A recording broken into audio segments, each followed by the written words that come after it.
saat ini mendengarkan siaran dialog interaktif Radio Melawi Raya, Melawi Bicara dengan tema-tema terkini. Selamat mengikuti. Baik, pendengar merah, kita masih bersama Pak Faisal, anggota KPU Kabupaten Melawi, Divisi Hukum dan Pengawasan tentunya. Nah, tadi juga kita masih menanyakan kepada Pak Faisal, ya kan, terkait dengan salah satunya mungkin seperti PNS, ya kan, yang tentunya memiliki keterbatasan tertentu dalam hal kegiatan kampanye, misalkan. Nah, bagaimana halnya dengan mereka, ya kan, PNS tersebut yang ingin, ya, hanya ingin sekedar datang mendengarkan visi misi dari para calon, kemudian program segala macam. Nah, bagaimana aturan sebenarnya terhadap mereka, Pak Faisal? Ya, terima kasih kepada Pak Bastian.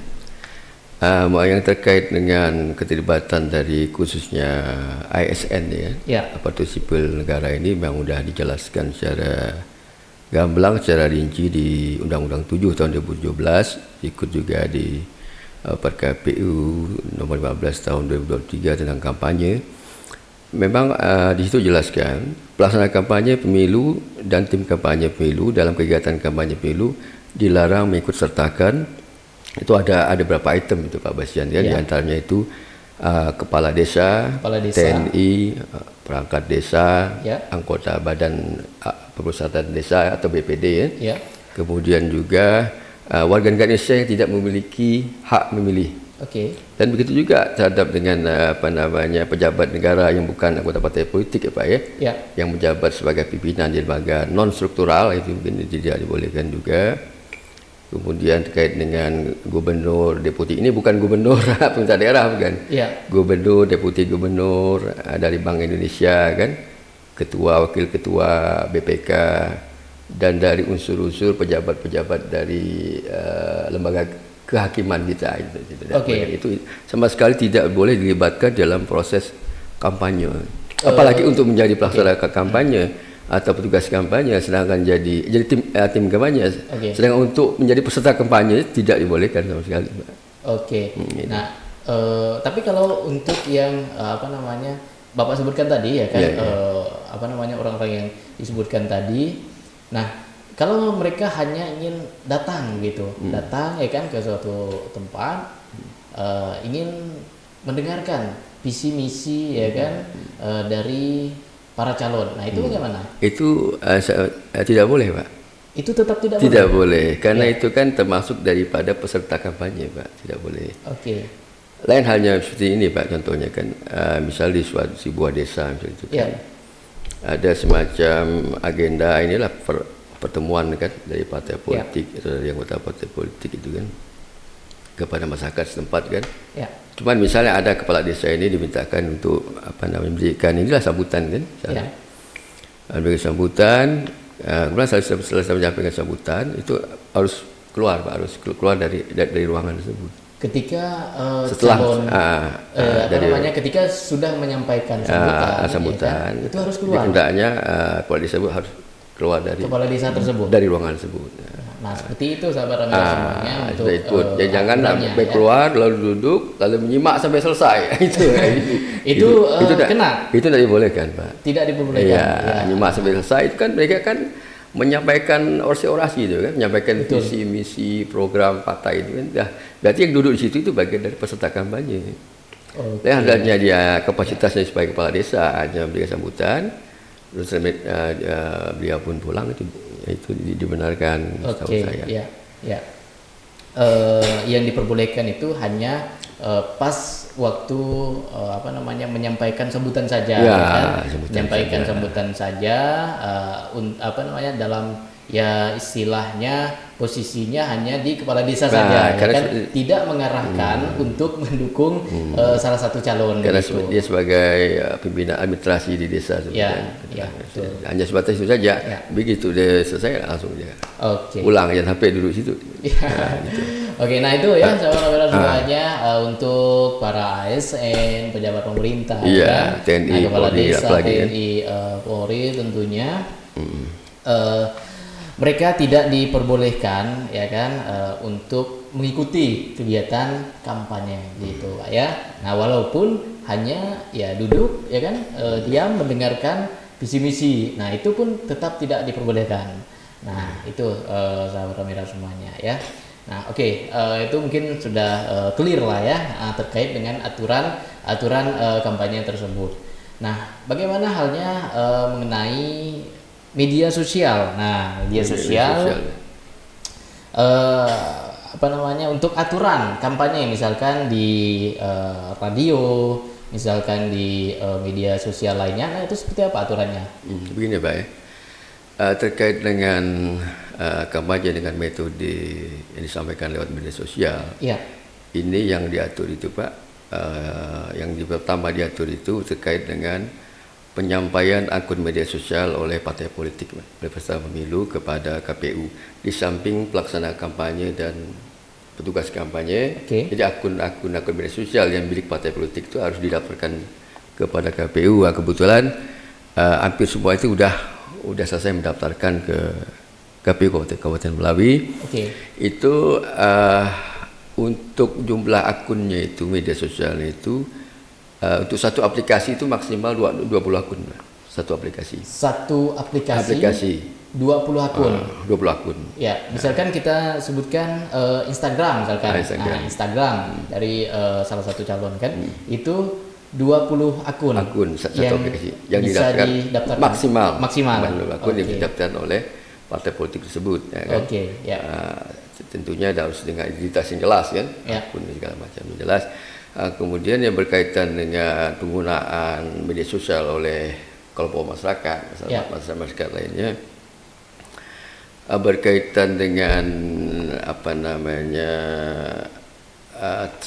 aturan secara teknisnya mengenai berapa banyak jumlah akunnya itu kan, mungkin juga durasi segala macam itu untuk yang di luar dari partai politik itu setahu saya tidak diatur di KPU Pak, di peraturan ke KPU tentang itu.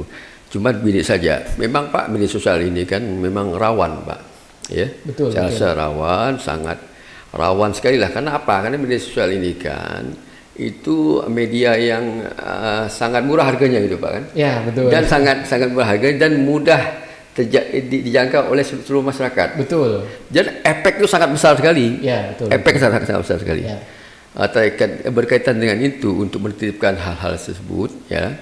Pertama, yang jelas kami selaku penyelenggara KPU, mungkin terlibat Bawaslu juga kan, Bawaslu, instansi terkait yang ada ya di pemerintah daerah, TNI, Polri, kalau bisa terus mensosialisasikan terkaitkan dengan kampanye itu, berkampanye secara damai, secara baik, tidak boleh menyampaikan berita-berita yang sifatnya hoak, ujaran kebencian, fitnah dan lain sebagainya, karena ini yang akan bisa mengakibatkan keamanan dan ketertiban di selama proses pelaksanaan pemilu di Kabupaten Melawi ini bisa terancam Pak. Bisa jadi tahapan-tahapan pemilu yang sedang berlangsung ini bisa terancam juga. Nah, kalau dari KPU sendiri ya kan, dari KPU Kabupaten Melawi khususnya, ada tidak platform-platform khusus atau media sosial ya kan yang digunakan untuk menyampaikan terkait aturan-aturan kampanye, kemudian aturan-aturan yang lainnya juga berkaitan dengan pemilu 2024 ini? Ada Pak, di KPU itu ada beberapa akun-akun yang ada di KPU tersebut Pak kan, yang berkaitan dengan sosialisasi pertama tentang ketentuan peraturan undang-undangan itu ada akunnya itu ya, tentang JDIH, masalah SPIP kan, akun SPIP terkait dengan pengendalian internal pemerintah, terkait dengan TikTok itu ada juga punya itu KPU. Nanti bisa ada helpdesk KPU itu ada Pak, nanti bisa dikunjungilah akun-akun dari resmi daripada KPU Kabupaten Melawi tersebut Pak. Artinya memang untuk media sosial Facebook, TikTok kan dari KPU Kabupaten Melawi ini sendiri memang sudah ada untuk melakukan sosialisasi informasi terkait dengan aturan kepada masyarakat tentunya ya. Mengenai pemilu 2024. Ya, itu khususnya Pak masyarakat pengguna media sosial tadi. Ya, betul. Memang dampak itu luar biasa, Pak ya. Luar biasa. Cuman terkait dengan misalnya ada memang tidak diatur di peraturan KPU terkait dengan itu, mungkin ada diatur di peraturan perundang-undangan lainnya, Pak. Ya, contohnya seperti Kemeninfo itu kan, itu bisa nanti akunnya bisa yang akun-akun hoax yang buat resah, nyampaikan berita hoax, fitnah segala macam, bisa saja kita laporkan kemudian situsnya kan ada di Kemeninfo itu kita laporkan. Kemudian terkait dengan undang-undang ITE bisa juga, Pak. Misalnya ujaran kebencian, ada bukti dokumentasinya kan, bisa kita sampaikan ke pihak ke pihak berwajib kan, dengan itu. Nah, memang terkait dengan aturan-aturan berkampanye di media sosial ini, ya kita katakan untuk durasi segala macam itu masih aman lah ya, masih aman. Nah, yang perlu jaga itu konten-konten yang konten-konten ya. Yang jelas yang akan mengakibatkan potensi terjadinya konflik, perpecahan, sehingga mengakibat terganggunya tahapan-tahapan pemilu yang sedang berjalan itu ya, Pak. Ya, nah artinya memang mau seberapa panjang pun ya kan untuk berkampanye di media sosial itu kita katakan masih aman lah ya, masih aman-aman saja. Itu yang setahu saya, Pak ya. Saya kalau untuk durasi itu yang setahu saya di aturan kami itu di PKPU maupun ujuk teknis itu tidak ada yang mengatur tentang durasinya itu, Pak ya. Kalau yang ada durasi ini terkaitan dengan kampanye menggunakan media elektronik ini, Pak, yaitu stasiun televisi dan radio di mana TV ini kan 10 spot itu, Pak, dalam satu hari. Satu spot itu kalau untuk televisi itu paling banyak 60 detik durasinya, Pak. 60 detik ya. 30 detik kalau untuk televisi. Detik, ya. Kalau untuk radio itu 10 spot juga sama, itu durasinya itu satu spot itu 30 detik. 60 detik untuk radio. Untuk TV-nya 30 detik, untuk radio, untuk 60 radio detik. 60 detik. Dan untuk yang cetaknya, media cetaknya itu setahu saya itu maksimal 1 halaman gitu, Pak. Halamannya cetak. Terkait dengan medsos itu tidak, durasi di medsos itu sedang tidak diatur. Ya, itu mungkin harapan kita ini mungkin kedepannya itu regulasi kedepannya bisa mengatur hal-hal tersebut, Pak. Karena saya rasa tidak kalah, malah lebih daya dampak lebih besar medsos dibandingnya stasiun-stasiun ini kan, penyiaran Indonesia ini kan. Itu Pak seharusnya betul-betul diatur sebenarnya. Harapan kita nanti kedepannya agar supaya ada aturan yang jelas. Nah, itu harapannya Pak ya. Itu harapannya berkaitan dengan berkampanye di media sosial, kan, Facebook, Instagram dan lain sebagainya. Nah itu untuk sekarang tidak ada diatur dan harapannya untuk pemilu kedepannya lagi mungkin bisa diatur lebih jelas, detail ya kan, lebih jelas. Karena mengingat dampaknya ini, Iya betul. Luar biasa ini, Pak ya. Mengenai durasi dan segala macam. Oke. Nah Anda kan membidangi ya kan divisi hukum dan pengawasan. Gitu. Nah, seperti apa sistem keamanan dari KPU Kabupaten Melawi ini sendiri? Kita tahu ya kan untuk saat ini sudah mulai memasuki masa kampanye. Terima kasih, Pak. Ini yang berkaitan dengan pengawalan. Terhadap logistik itu kan, terhadap kami personil yang ada di KPU komisioner, sekretaris dan lain sebagainya yang ada di jajaran bawah tersebut. Memang udah berapa lama ini memang udah kami selalu kebetulan dari pihak kepolisian ini, Pak, telah menempatkan pos-pos pengawalan, pos-pos tugas kerjanya di kantor KPU, Pak, pertama untuk dalam melaksanakan tugas-tugas pengawalan mungkin terhadap keselamatan dari para anggota KPU, sekretaris dan jajaran di bawahnya kan. Juga pos di gudang logistik kita nih, Pak. Gudang logistik ini ada di samping kantor kecamatan nih, Pak. Itu Bu bertugasnya juga ada satuannya juga yang menunggu di gudang logistik tersebut untuk mengawasi logistik kita yang ada. Jadi tahapan logistik yang ada yang baru datang ini baru tahap pertama ini, Pak. Itu yang berkaitan dengan tinta, segel, bilik suara, kemudian kabel pengaman, ikat pengaman, kabel tis itu sudah sampai, itu ada di gudang logistik dan dikawal terus 1x24 jam oleh aparatur kepolisian kita, Pak. Kita mengucapkan terima kasih juga karena ini memang tugas kita bersama ini Pak, tanggung jawab kita bersama untuk mensukseskan pemilu di seluruh elemen masyarakat. Apalagi dikaitan dengan institusi yang terkait, seperti kepolisian, KPU, Bawaslu, pemerintah daerah terkait dan TNI, sekali macam. Nanti ada tahapan kedua Pak, lepas tahapan kedua itu akan datang itu kalau tidak salah saya surat suara, alat pencoblos, bantal pencoblos, terus ada beberapa item lainnya itu kan. Berkaitan dengan suara-suara ini Pak, perlu saya informasikan di sini. Kami dapat informasi dari ketua kami Pak Irfan itu, kebetulan dia kemarin berada di Jawa Tengah itu kan, dalam rangka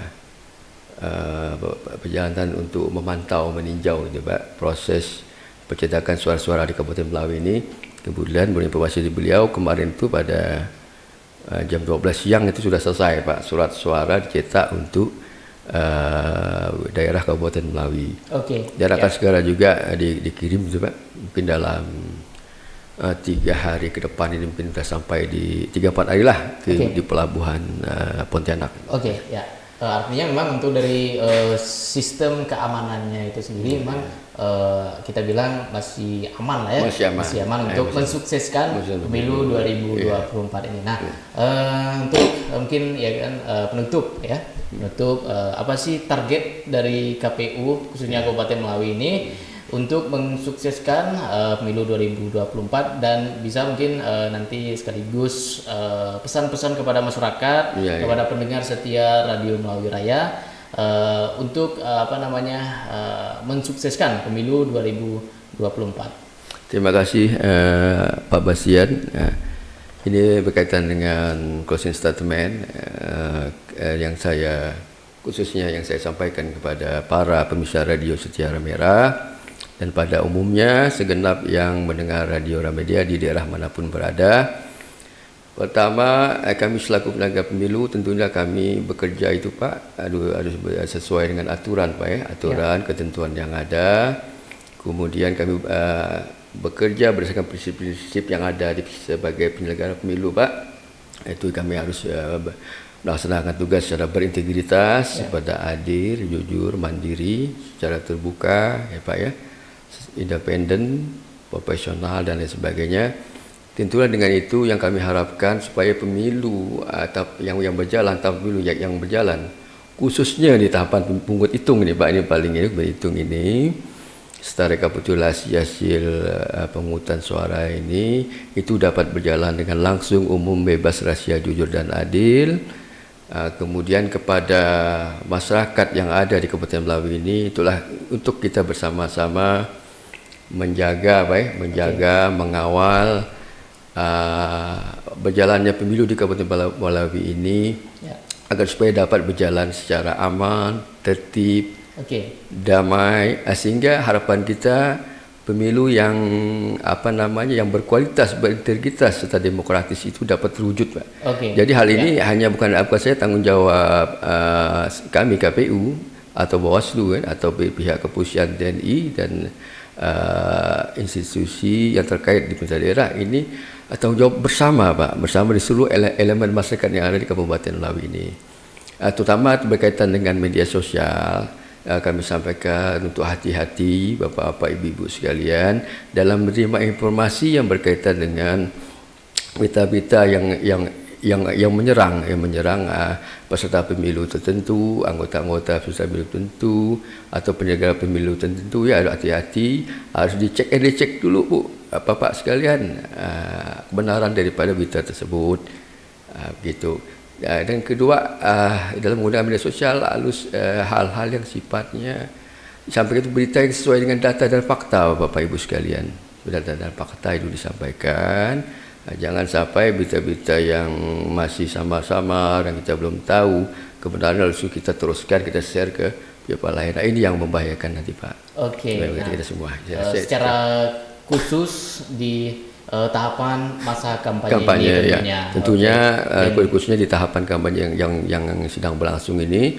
Kemudian tahapan masa tenang nanti pada tanggal 11 sampai 13 Februari 2024. Kemudian lagi dilanjutkan pada tahapan pemungutan penghitungan suara pada tanggal 14 Februari sampai 15 Februari, kemudian dilanjutkan lagi dengan tahapan rekapitulasi hasil pemungutan suara pada tanggal 15 Februari sampai tanggal 20 Maret. Kalau tidak salah itu tahapan-tahapan yang menurut saya ini sangat krusial sekali, Pak. Nanti saya harap kita bisa bersama-sama mengawal ya, mengawasi, menciptakan situasi yang kondusif di wilayah Kabupaten Melawi kita ini. Terima kasih. Itulah tadi saudara kita semuanya ya, perbincangan kita sudah tak terasa 1 jam, Pak. Sudah menuju pukul 11 ya waktu Indonesia bagian barat. Nah, artinya memang cukup sekian ya, sekian perbincangan kita tentunya ya. Saya Bastian mengucapkan terima kasih buat para pendengar yang sudah menyimak siaran kita dari tadi tentunya. Dan mohon maaf apabila ada kesalahan dalam acara kita ini. Dan secara khusus kepada Pak Irfan, Pak Ketua, Pak Irfan, terima kasih juga ya, dan tentunya kepada narasumber yang sudah hadir ya. Nah, yang sudah hadir bersama kita Pak Faisal ya, yang sudah meluangkan waktunya di tengah kesibukan saat ini, Pak ya. Terima kasih, Pak, sudah hadir.